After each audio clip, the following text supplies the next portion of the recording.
Dans les théories de la complexité, on a quand même le phénomène d'entropie. On dit qu'on ne va pas chercher à réduire la complexité. Elle est là et on la laisse telle qu'elle. Elle est le fruit de quelque chose qui nous échappe.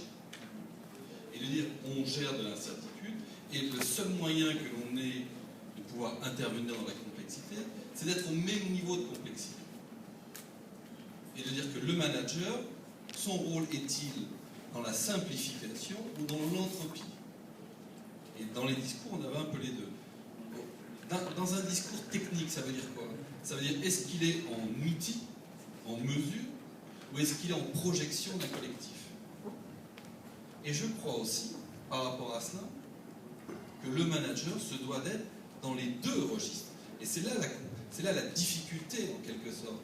C'est qu'il est celui qui va rassurer, réduire, entre guillemets, l'incertitude, tout en l'augmentant. Et ça, c'est un exercice intellectuel qui est très très difficile.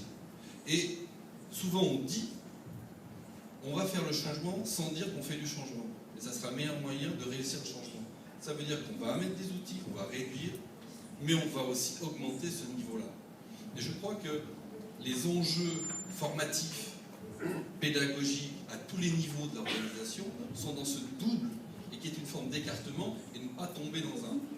Parce que les notions de simplification peuvent être dangereuses, parce que ça peut être des notions aussi de pouvoir politique, qui vont à l'encontre de la gestion de la complexité. Donc voilà, c'était simplement ça. Merci beaucoup.